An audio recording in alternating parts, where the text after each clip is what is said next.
ಉದ್ದೇಶ ಏನು ಅಂತ, ನಿಮ್ಮ ಪ್ರಾಬಲ್ಯ ಕಡಿಮೆ ಮಾಡಬೇಕು ಅಂತಾರ ಅಥವಾ ಈ ಉದ್ದೇಶ ಏನು ಅಂತ ಅವರು? ಈಗ ನನಗೆ ಒಂದು ಪ್ರಶ್ನೆ ಕಾಡ್ತಾ ಇದೆ ನಿನ್ನೆಯಿಂದ. ಮುಖ್ಯಮಂತ್ರಿಗಳು ಬಹುಶಃ ಭಾಳ ಬ್ಯುಸಿ ಇವತ್ತು, ಅವ್ರಿಗೆ ಭಾಳ ಒತ್ತಡ ಇದೆ. ಇವತ್ತು ಸರ್ಕಾರದಲ್ಲೂ ಸಾಕಷ್ಟು ನಾವು ನೋಡ್ತಾ ಇದ್ದೀವಿ. ಸುರ್ಜೇವಾಲಾ ಅವ್ರು ಬಂದವರೆ, ಶಾಸಕರಿಗೆ ಒಂದು ಇಂಟ್ರ್ಯಾಕ್ಷನ್ ಮಾಡ್ತಿದ್ದಾರೆ, ಅಭಿವೃದ್ಧಿಯ ವಿಚಾರಗಳನ್ನ ಚರ್ಚೆ ಮಾಡ್ತಿದ್ದಾರೆ. ಮಾನ್ಯ ಮುಖ್ಯಮಂತ್ರಿಗಳು ಅವ್ರ ಜೊತೆ ಕೂತ್ಕೊಂಡು ಅಭಿವೃದ್ಧಿ ಚರ್ಚೆ ಮಾಡ್ತಾ ಇಲ್ಲ ಅಂತ ಕಾಣಿಸ್ತಿದೆ. ಇವತ್ತು DCC ಬ್ಯಾಂಕ್ ವಿಚಾರಕ್ಕೆ ಭಾಳಷ್ಟು ಇಂಟ್ರೆಸ್ಟನ್ನು ತೆಗೆದುಕೊಂಡು ಚುನಾವಣೆ ನಡೆಸಲಿಕ್ಕೋಸ್ಕರ ನೆನ್ನೆ ರಾಜಣ್ಣ ಅವ್ರ ಸ್ಟೇಟ್ಮೆಂಟಿಂದ ನನಗೆ ಗೊತ್ತಾಗಿರೋದು. ನನಗೆ ಗೊತ್ತಿರಲಿಲ್ಲ ಮುಖ್ಯಮಂತ್ರಿಗಳ ಇನ್ವಾಲ್ವ್ಮೆಂಟ್ ಇದೆ ಅಂತಕ್ಕಂಥದ್ದು ನನಗೆ ಗೊತ್ತಿಲ್ಲ. ನಾನು ಎಲ್ಲೋ ಈ ಅಧಿಕಾರಿಗಳ ಮಟ್ಟದಲ್ಲಿ ಯಾವುದಾದ್ರು ಒತ್ತಡಕ್ಕೆ ತಗೊಂಡು ಸೇರಿಸ್ಬಿಟ್ಟಿದ್ದೇನೆ ಅಂದ್ಕೊಂಡಿದ್ದೆ. ನೆನ್ನೆ ರಾಜಣ್ಣ ಅವರು ಭಾಳ ಸ್ಪಷ್ಟವಾಗಿ ಹೇಳಿದ್ದಾರೆ, ಮಾನ್ಯ ಮುಖ್ಯಮಂತ್ರಿಗಳು ವಿಶೇಷವಾದಂಥ ಇಂಟ್ರೆಸ್ಟನ್ನು DCC ಬ್ಯಾಂಕ್ ಚುನಾವಣೆ ನಡೆಸಲಿಕ್ಕೆ ತೆಗೆದುಕೊಂಡಿದ್ದಾರೆ ಅಂತಕ್ಕಂಥದ್ದನ್ನ ಅವರೇ ಹೇಳಿದ್ದಾರೆ, ನಾನು ಹೇಳ್ತಾ ಇಲ್ಲ, ಇದು ಮಾನ್ಯ ಸಚಿವರು ಹೇಳಿರ್ತಕ್ಕಂಥದ್ದು. ಆದ್ದರಿಂದ ಮುಖ್ಯಮಂತ್ರಿಗಳ ಉದ್ದೇಶ ಏನಿತ್ತು, ಈ ಚುನಾವಣೆನ ಇಷ್ಟು ಭಾಳ ಇಂಟ್ರೆಸ್ಟಾಗಿ ತಗೊಳ್ಳಿಕ್ಕೆ ಬಹುಶಃ ಏನು ಕಾರಣ ಇತ್ತು ಅಂತಕ್ಕಂಥದ್ದು ನನಗೆ ಗೊತ್ತಿಲ್ಲ. ಟಾರ್ಗೆಟ್ ಮಾಡಬೇಕು, ಇನ್ನೊಂದು ಮಾಡಬೇಕು ಅಂತ ಹೇಳ್ದಂಥ ಸಂದರ್ಭದಲ್ಲಿ ಚುನಾವಣೆ ಫೇರಾಗಿ ಮಾಡಬೇಕು, ಪಾರದರ್ಶಕವಾಗಿ ಮಾಡಬೇಕು.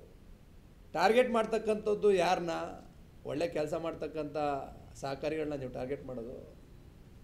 ಸಾಕಷ್ಟು ವಿಚಾರಗಳಿದ್ದಾವೆ ರಾಜ್ಯದಲ್ಲಿ, ಅಡ್ರೆಸ್ ಮಾಡೋಕ್ಕೆ ಸಾಕಷ್ಟು ವಿಚಾರಗಳಿದ್ದಾವೆ.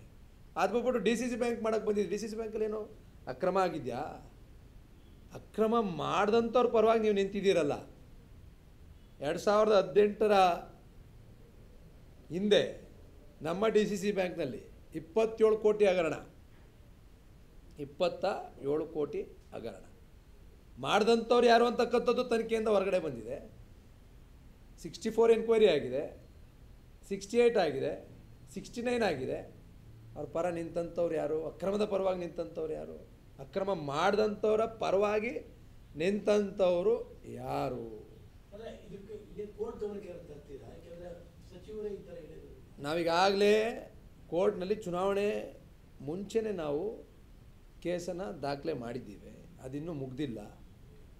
ಅದು ನೆಕ್ಸ್ಟು ಪುನಃ ಅದನ್ನ ಮುಂದುವರಿಸ್ತೀವಿ. ನಮ್ಮ ಕಾನೂನು ಹೋರಾಟ ನಿರಂತರವಾಗಿ ಮಾಡ್ತೀವಿ. 100ಕ್ಕೆ 100 ಇವತ್ತೇನು ಸಹಕಾರ ಸಚಿವ ಹೇಳಿಕೆಯನ್ನು ಕೊಟ್ಟಿದ್ದಾರೆ, ಈ ವಾದವನ್ನು ನಾವೀಗಾಗಲೇ ಮಂಡಿಸಿದ್ದೀವಿ ಕೋರ್ಟಲ್ಲಿ. ನಾವು ಪೂರಕವಾಗಿ ಈಗ ನಾವು ಇದನ್ನು ಸಹ ನಾವು ಕೋರ್ಟ್ಗೆ ಸಲ್ಲಿಸ್ತೀವಿ. ಈಗ ಸೆಷನಲ್ಲಿ ಭಾಳ ಸುದೀರ್ಘವಾಗಿ ಚರ್ಚೆ ನಡೀತು. ಕೋಆಪ್ರೇಟಿವ್ ಆ್ಯಕ್ಟ್ನ ಅಮೆಂಡ್ ಮಾಡಬೇಕು ಅಂತಕ್ಕಂಥ ವಿಚಾರದಲ್ಲಿ ಭಾಳ ಸುದೀರ್ಘವಾಗಿ ಚರ್ಚೆಗಳು ನಡೀತು. ಅದು ಈಗ 2 ಬಾರಿ ನಮ್ಮ ವಿಧಾನಸಭೆಗೂ ಬಂತು, ವಿಧಾನ ಪರಿಷತ್ಗೂ ಹೋಗಿತ್ತು, ಅದಾದ ನಂತರ ಗವರ್ನರ್ಗೂ ಹೋಗಿತ್ತು, ಪುನಃ ಗವರ್ನರಿಂದ ವಾಪಸ್ ಬಂತು, ಪುನಃ ಗವರ್ನರ್ಗೆ ವಾಪಸ್ ಕಳಿಸಿದ್ದಾರೆ. ಅದರಲ್ಲೊಂದು ಅಮೆಂಡ್ಮೆಂಟ್ ಮಾಡಿದರು. ಸರ್ಕಾರದ 3 ಜನ ನಾಮಿನಿಗಳನ್ನ ಪ್ರಾಥಮಿಕ ಕೃಷಿ ಪತ್ತಿನ ಸಹಕಾರ ಸಂಘಗಳಿಗೆ ಸೇರಿಸಬೇಕು ಅಂತಕ್ಕಂಥದ್ದನ್ನ ಅಮೆಂಡ್ ಮಾಡೋಕ್ಕೆ ಕೊಟ್ಟಿದ್ದು. ಅಧಿವೇಶನದಲ್ಲಿ ಭಾಳ ಕೂಲಂಕುಷವಾಗಿ ಸುದೀರ್ಘವಾಗಿ 2 ದಿನಗಳ ಕಾಲ ಇದ್ರ ಬಗ್ಗೆ ಚರ್ಚೆ ನಡೆದಿದೆ.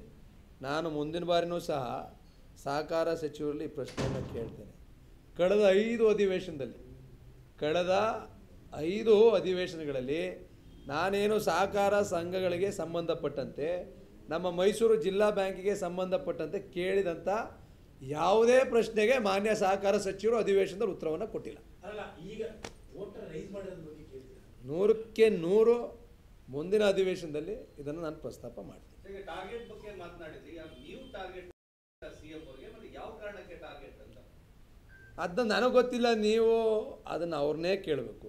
ನನಗಂತೂ ಮುಖ್ಯಮಂತ್ರಿಗಳ ಬಗ್ಗೆ ಭಾಳ ವಿಶೇಷವಾದಂಥ ಗೌರವವನ್ನು ನಾವೆಲ್ಲ ಇಟ್ಕೊಂಡು, ನಾವೇನು ಭಾಳ ಕಿರಿಯ ಶಾಸಕರು, ಮೊದಲನೇ ಬಾರಿಗೆ ಆಯ್ಕೆ ಆಗಿರ್ತಕ್ಕಂಥವ್ರು, ಮಾನ್ಯ ಮುಖ್ಯಮಂತ್ರಿಗಳು 9 ಬಾರಿ ಆಯ್ಕೆ ಆಗಿರ್ತಕ್ಕಂಥವ್ರು, 2ನೇ ಬಾರಿ ಮುಖ್ಯಮಂತ್ರಿ ಆಗಿರ್ತಕ್ಕಂಥವ್ರು, ಭಾಳ ವಿಶೇಷವಾದಂಥ ಗೌರವವನ್ನು ನಾವುಗಳೆಲ್ಲರೂ ಸಹ ಅವ್ರ ಮೇಲೆ ಇಟ್ಕೊಂಡಿದ್ದೀವಿ. ಅವ್ರು ಯಾಕೆ ನಮ್ಮನ್ನು ಟಾರ್ಗೆಟ್ ಮಾಡ್ತಾವ್ರೆ ಅಂತಕ್ಕಂಥ ವಿಚಾರ ನಮಗೆ ಗೊತ್ತಿಲ್ಲ.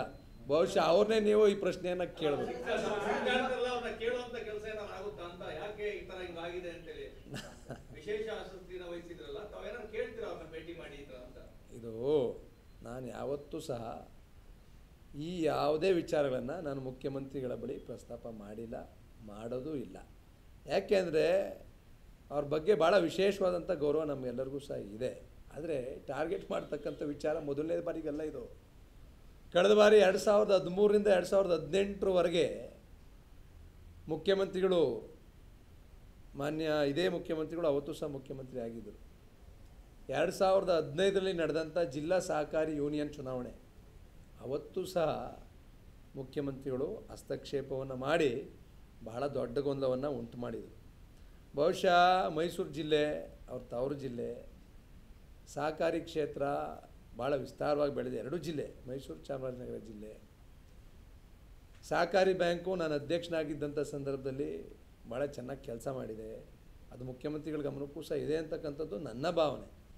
ಇವತ್ತು ಅವ್ರ ಬಳಿ ಪ್ರಶ್ನೆ ಮಾಡ್ತಕ್ಕಂಥ ಅಷ್ಟು ದೊಡ್ಡ ಸ್ಥಾನಕ್ಕೆ ನಾನು ಬೆಳೆದಿಲ್ಲ. ನಾನಿನ್ನೂ ಭಾಳ ಚಿಕ್ಕವನು. ನಾನು ಅವ್ರನ್ನೇನು ಪ್ರಶ್ನೆ ಮಾಡೋಕ್ಕೆ ಹೋಗಲ್ಲ. ಅಧಿವೇಶನದಲ್ಲಿ ನನ್ನ ಶಾಸಕನಾಗಿ ಒಬ್ಬ ಸಹಕಾರಿಯಾಗಿ ಸಹಕಾರಿ ಕ್ಷೇತ್ರವನ್ನು ದಯಮಾಡಿ ಉಳಿಸಿ, ಸಹಕಾರಿ ಕ್ಷೇತ್ರದಲ್ಲಿ ಯಾರ್ಯಾರು ಪ್ರಾಮಾಣಿಕವಾಗಿ ಕೆಲಸ ಮಾಡ್ತಾರೆ ಅವ್ರು ಯಾರಿಗೂ ತೊಂದರೆ ಕೊಡಬೇಡಿ, ಅವರ ಮುಕ್ತವಾಗಿ ಕೆಲಸ ಮಾಡೋಕ್ಕೆ ಅವಕಾಶ ಮಾಡಿಕೊಡಿ ಅಂತ ಕೇಳ್ತೀನಿ. ನ್ಯೂಸ್ ಫಸ್ಟ್ ನಿರ್ಭೀತಿಯಿಂದ ನಿಮ್ಮ ಪರವಾಗಿ.